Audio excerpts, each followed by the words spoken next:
تین دعائیں ایسی ہیں جن کو پڑھنا اپنی زندگی کا معمول بنائے۔ ان کے فوائد، ان کے فضائل، ان کی برکات اور ان کے کمالات زندگی میں بہت زیادہ ضروری ہیں، اور آج کے فتنوں کے دور میں ان کی برکات ہماری زندگی کی، ہمارے دن رات کی اشد ضرورت ہے۔ حدیث میں آتا ہے جو شخص نماز فجر کے بعد 3 مرتبہ سبحان اللہ العظیم و بحمدہ پڑھیں، سبحان اللہ العظیم و بحمدہ، سبحان اللہ العظیم و بحمدہ، سبحان اللہ العظیم و بحمدہ، جو پڑھے گا وہ 3 بیماریوں سے محفوظ رہے گا۔ اندھا نہیں ہوگا، کوڑ جلدی بیماریاں نہیں ہوں گی، اس کو جلد کی کوئی بیماری نہیں ہوگی، معذور نہیں ہوگا، فالج نہیں ہوگا۔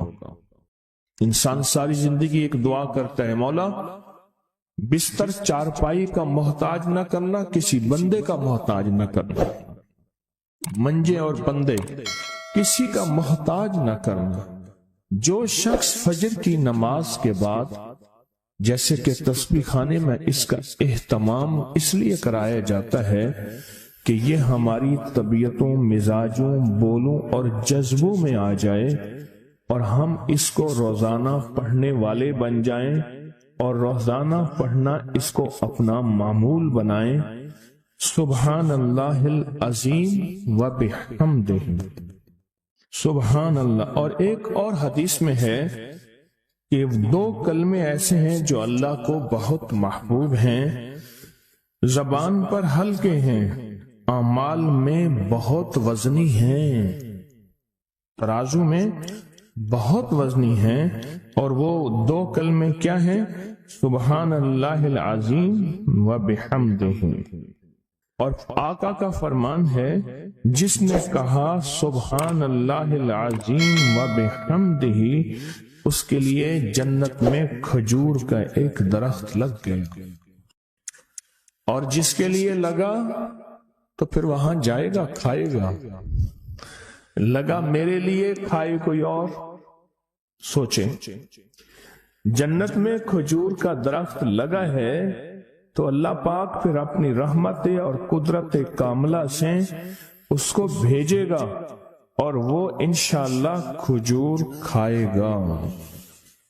یہ دعا اس لیے پڑھتے ہیں، ایک تو بیماریوں سے حفاظت، اندھے پن سے حفاظت، معذوری سے حفاظت، جلدی بیماریوں سے حفاظت۔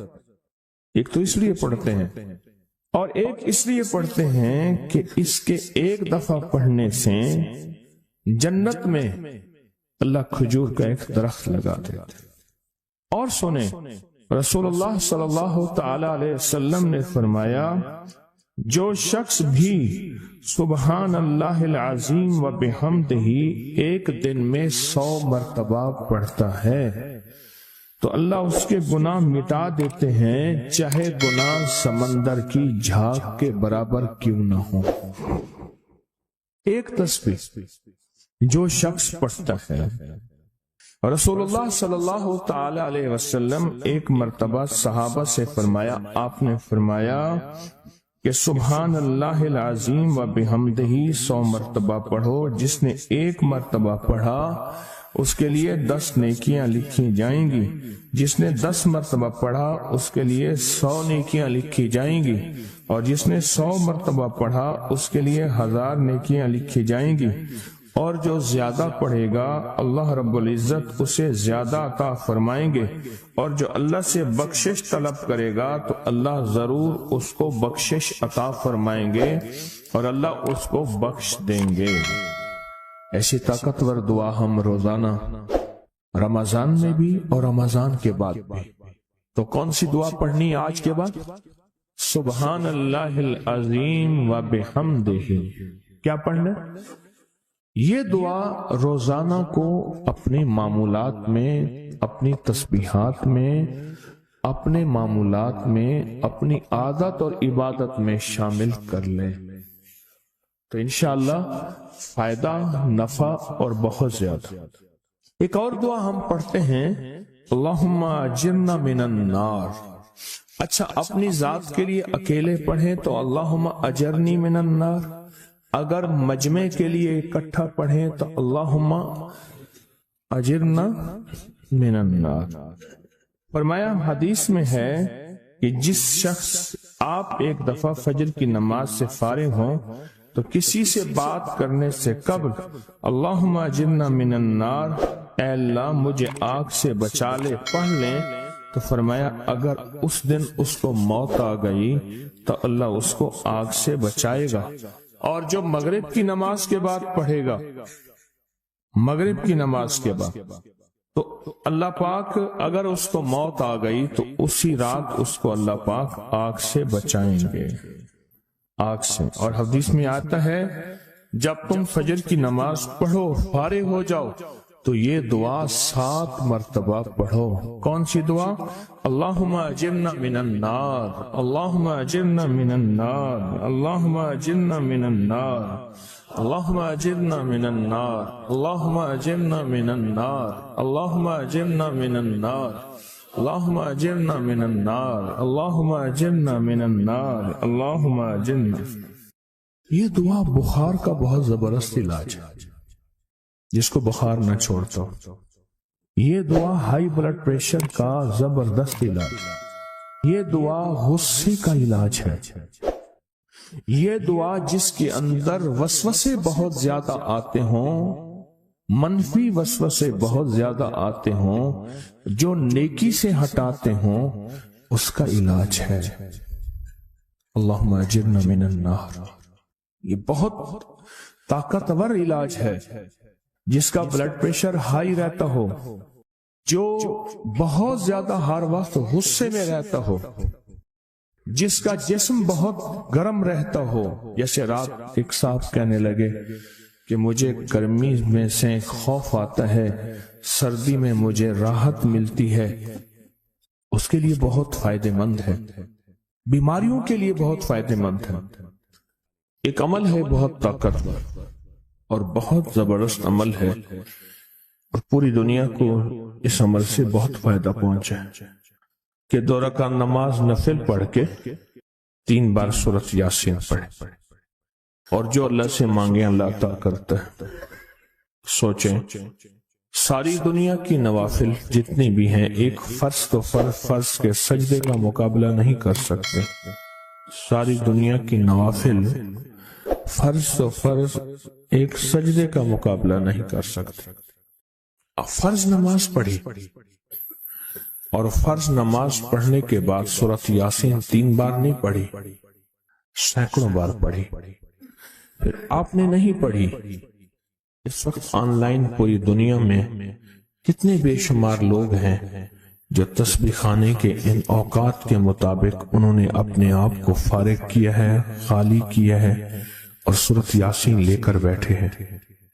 انہوں نے بھی پڑھی 3 بار سورۃ یاسین، آپ نے بھی پڑھی، اور آپ کے علاوہ پوری دنیا کے کتنے بے شمار لوگوں نے پڑھی۔ کسی نے درد سے، کسی نے غم سے، کسی نے جذبے سے، کسی نے آنسو بہاتے ہوئے، کسی نے اللہ سے باتیں کرتے ہوئے، کسی نے درد اور وجدان کی کیفیت سے۔ یہ لمحہ قبولیت کا ہے، یہ لمحہ قبولیت کا ہے، اور اس لمحے دعائیں قبول ہوتی ہیں، فریادیں پوری ہوتی ہیں، آسیں امیدیں بر آتی ہیں۔ یہ بہت قبولیت کا لمحہ ہے، اور یہ بہت مقبولیت کا لمحہ ہے۔ اس عمل کے بعد سورۃ یاسین پڑھی جائے، انفرادی پڑھنے سے 3 بار تو فائدہ ہوتا ہے۔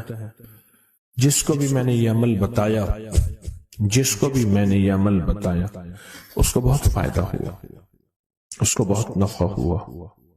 سوچیں، اجتماعی بیٹھ کے جب پڑھیں گے اس کا کتنا فائدہ ہوگا، اور اس فائدے پہ یقین ہو، یقین ہو کہ جو کچھ ہوا ہے یہ فائدہ 100% ہے، اس میں کوئی شک نہیں ہے، اس پہ 100% یقین ہو۔ اس پہ 100% یقین. عمل ہوا اور عمل پہ یقین نہ ہوا، عمل کی تاثیر ختم ہو جاتی ہے. عمل ہوا اور عمل کے اوپر اعتماد نہ ہوا، عمل کا فائدہ ہواؤں میں تحلیل ہو جاتا ہے. اور عمل کیا اور اس پہ شک ہوا، وہ شک عمل کی طاقت کو ختم کر دیتا ہے.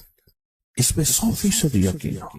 اتنے سارے لوگوں نے بیٹھ کے پڑھا اور یقین سے پڑھا. اور ایک بات اور ہے، اگر آپ سورۃ یاسین پوری نہیں پڑھ سکے، سورۃ یاسین بعض اوقات بعض بندے اٹک اٹک کے پڑھتے ہیں اور دعا کا وقت ہو گیا، آپ چاہے بعد میں اس کو پوری کریں لیکن پوری ضرور کریں. میری طرف دیکھتے رہیں، پورا کریں لیکن اس سورت کو پورا ضرور کریں. اللہ نے یہ موقع دیا ہے رمضان کا. آج پہلا روزہ ہے اور پہلی سحری ہے، اور پہلے روزے اور پہلی سحری میں اتنا طاقتور عمل کیا ہے. اب سوچنا یہ ہے کہ اتنے طاقتور عمل میں نے دعا کون سی مانگی. ایک تو پہلے یقین ہے انشاءاللہ کہ میری دعائیں قبول ہیں. اچھا، قبولیت کی وجہ سحری کا وقت، تہجد کا وقت. ایک دوسرا قبولیت کی وجہ ایک مجمع کا اللہ کے لیے جمع ہو جانا. فرمایا جہم 40 پردیسی 40 مسافر صرف اللہ کی رضا کے لیے جمع ہو کے دعا مانگے، اللہ ان کی دعاؤں کو رد نہیں کرتا. آپ میں سے تو 90% مجمع تو پردیشیوں کا ہے، 90% مجمع. اور قبولیت کی تیسری وجہ یہ ہے کہ آپ نے فرض نماز پڑھی اور فرمایا فرض نماز کے بعد دعائیں قبول ہوتی ہیں. فرض نماز کے بعد دعائیں قبول ہوتی ہیں. اب قبولیت کی پہلی وجہ کیا ہے؟ سحری کا وقت. سحری کا وقت، فجر سے پہلے کا وقت دعائیں قبول ہوتی ہیں. دوسری وجہ فجر کا وقت، فرض نماز کے بعد دعائیں قبول ہوتی ہیں. اور تیسری وجہ مسافروں کا مجمع. اور چوتھی وجہ رمضان کے اللہ جل شانہ نے فرشتوں کو حکم فرمایا، فرشتوں ساری عبادات چھوڑ دو اور میرے روزے داروں کی دعاؤں پہ آمین کہو.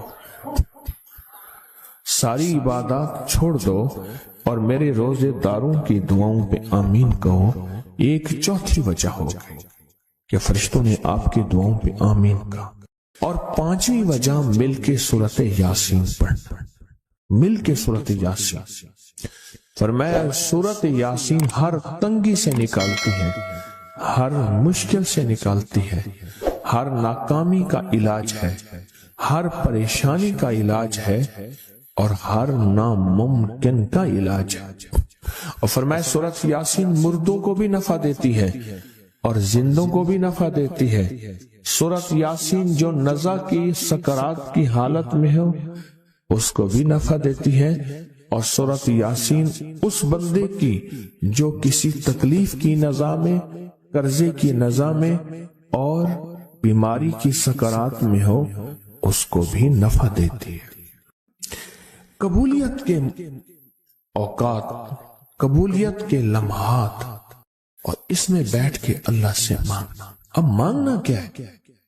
یہ تو یقین ہو گیا کہ انشاءاللہ ہماری آج کی یہ محفل، آج کا یہ بیٹھنا، آج کا یہ پڑھنا اور آج کا اللہ کی بارگاہ میں یہ حاضری دینا 100% انشاءاللہ قبول ہے.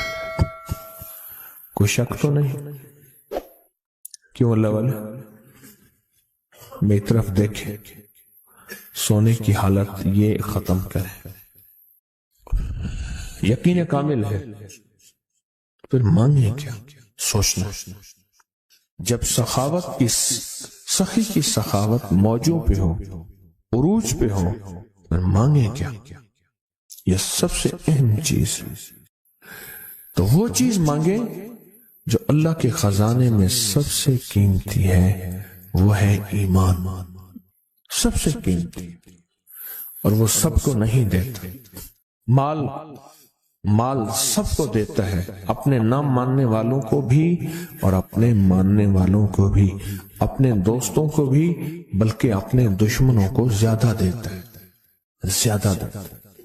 مال اپنے دشمنوں کو زیادہ دیتا ہے اور بعض اوقات اپنے دوستوں کو بھی زیادہ دیتا ہے، جیسے انبیاء میں سے حضرت سلیمان، حضرت داؤد، حضرت یوسف علیہ السلام، جیسے صحابہ میں حضرت عثمان غنی، عبد الرحمن بن عوف اور بے شمار صحابہ، اولیاء میں سے حضرت پیران پیر شیخ عبد القادر جیلانی اور بڑی بڑی ہستیاں۔ اللہ اس لیے دیتا ہے کہ یہ مومن یہ نہ سمجھے، تو سب سے پہلی چیز جو اللہ سے مانگنی ہے وہ ایمان مانگنا ہے۔ ساری دنیا مل گئی، سارا مال مل گیا، ساری حکومتیں اور ساری چیزیں ملی، ایمان نہ ملا تو ہم گھاٹے میں رہ گئے۔ ہمارا سودا گھاٹے کا سودا تھا، ایمان نہ ملا۔ اللہ سے سب سے پہلے ایمان مانگنا۔ جو بندہ ساری عمر جو چیز مانگتا ہے، غور سے دیکھنا، غور سے سمجھنا، ساری عمر جو چیز مانگتا ہے، جو بندہ ساری عمر جو چیز مانگتا ہے، ساری عمر جو چیز مانگتا ہے، جو بندہ ساری عمر جو چیز مانگتا ہے، اگر نہ ملی، اللہ سچی طلب کی بنیاد پہ آخری وقت میں وہ چیز عطا فرماتے ہیں۔ حضور سرور کونین صلی اللہ تعالی علیہ وسلم کا فرمان ہے، از انس بن مالک کی روایت ہے کہ لوگوں سنتے ہو، جو شخص کس چیز کے سے متعجب ہو کر سنے، غور سے سنے۔ انہوں نے فرمایا، لوگوں سنتے ہو، جو کسی شے سے متعجب ہو کر لا الہ الا اللہ کہتا ہے، اللہ ہر حرف کے مقابلے میں ایک ایک درخت پیدا کر دیتے ہیں جس کے اتنے پتے ہوتے ہیں جتنی دنیا میں دن، اور ہر پتا اس کی قیامت تک کے لیے اس کے لیے مغفرت کرتا ہے اور تسبیح پڑھتا ہے۔ متعجب ہوا، ہاں لا الہ الا اللہ، اچھا فلاں جیت گیا، واہ لا الہ الا اللہ، فلاں ہار گیا، اچھا فلاں بندے کے ساتھ یہ ہوا، فلاں واقعہ یہ ہوا۔ متعجب ہو کے کیا پڑھا؟ لا الہ الا اللہ، بس اتنا سا لفظ پڑھا، اور اتنے سے لفظ پڑھنے پہ اب وعدے سوچیں، کیا وعدے ہیں؟ میں کہ اللہ ہر حرف کے بدلے میں، اب لا الہ الا اللہ، اب اس کے جتنے حرف ہیں آپ گن لیں، ہر حرف کے بدلے میں اللہ کیا کرتا ہے؟ ایک درخت پیدا کرتا ہے، اور اس کے پتے کتنے ہیں؟ معلوم ہوا کہ درخت کتنا بڑا ہے، بڑا ہوگا تو اتنے پتے ہوں گے، جتنے پتے جتنے دنیا میں دن۔ جب سے یہ دنیا بنی ہے کتنے دن ہوں گے؟ سال میں 365 دن ہیں۔ دنیا بنے کو کتنے لاکھ سال کہتے ہیں؟ کوئی 5 کہتا ہے لاکھ سال، کوئی 6 سال کہتا ہے، کوئی لاکھ، پتہ نہیں کتنے لاکھ اندازے ہیں۔ اتنے دن ہیں، خربوں سے خربوں نیکیاں، خربوں سے خربوں نیکیاں اسی وقت بیٹھ کے یوں سمجھ لی، 1 منٹ میں جتنے دنیا میں دن ہیں۔ اور پھر وہ درخت، آگے سنیں، وہ درخت اس کے لیے قیامت تک مغفرت چاہتا ہے، اور وہ تسبیح پڑھتا ہے، اور اس تسبیح کا سارا ثواب اسی کو جاتا ہے۔ ایک بابا جی تھے، ان کی قوم عالیوان قوم ہے، عالیوان کہتے تھے، نام یاد نہیں۔ میں نے بابا جی سے پوچھا، میں کہ بابا جی کاروبار؟ آکے جھانبا، یہ ایک مخصوص لفظ ہے ان کا۔ میں نے کہا آپ کیا کاروبار کرتے ہیں؟ آکے جھانبا مارتا ہوں۔ جھانبا اصل میں کہتے ہیں درخت کا ایک بہت بڑا لڑا اور شاخ ہو، اس کو جب گھسیٹیں گے تو اس کے ساتھ پتے، چیزیں، شاخیں، تنکے، بہت سی چیزیں اکٹھی ہو کے، سمجھ گیا نا، اس کے ساتھ آتی ہیں، اس کو آپ گھسیٹتے جائیں، جو کچھ دھاگا پڑا ہے، رسی پڑی ہے، شاپر پڑا ہے، لفافہ پڑا ہے، اسی کے ساتھ سمیٹتے آئیں گے، تو وہ بہت سی چیزیں ساتھ لے آتا ہے۔ میں نے اس سے پوچھا کاروبار کیا ہے؟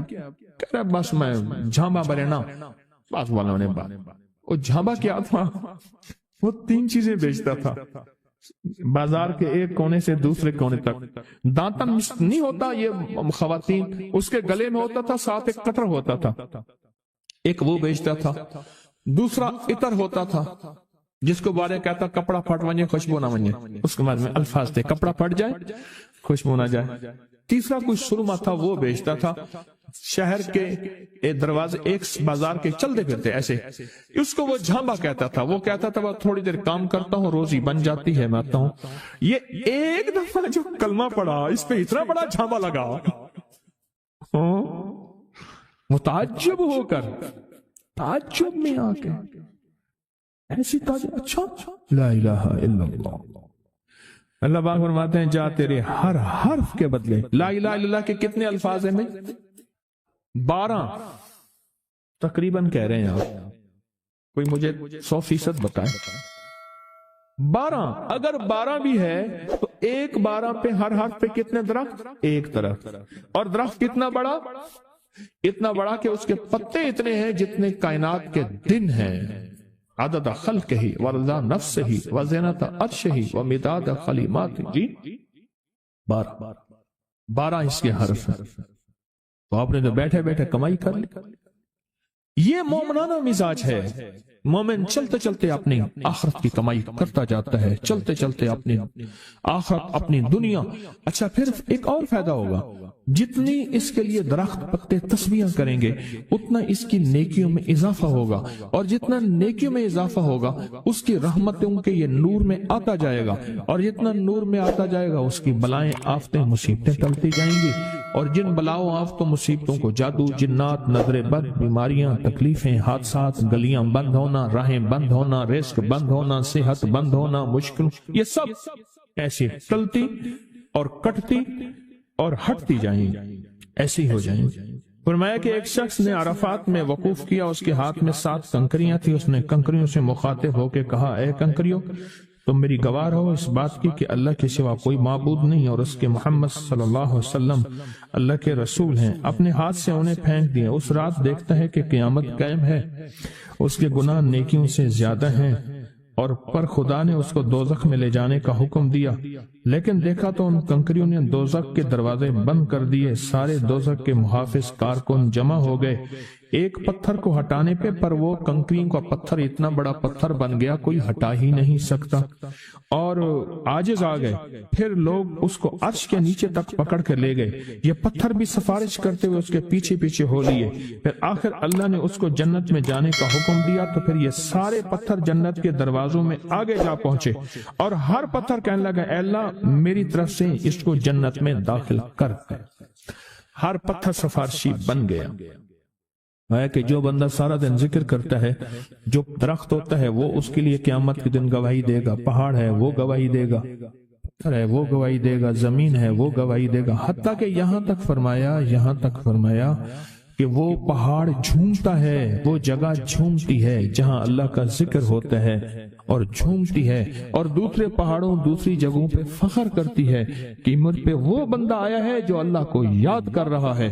حتیٰ کہ جو بندہ اللہ کو یاد نہیں کرتا، چیونٹیاں اس کی منتیں کرتی ہیں، کیڑے مکوڑے سانپ مچھلو مچھلیاں اس کی منتیں کرتی ہیں اللہ کو یاد کر لے ورنہ عذاب آئے گا، عذاب میں جہاں تو رگڑا جائے گا وہاں ہم بھی رگڑے جائیں گے۔ ایک بندہ تھا، وہ لوگوں کے سامان اٹھاتا تھا، اس کے پر خچر تھا، ایک جگہ سے دوسری جگہ لے جاتا تھا، نمازی نیک آدمی تھا، غریب مزدور تھا۔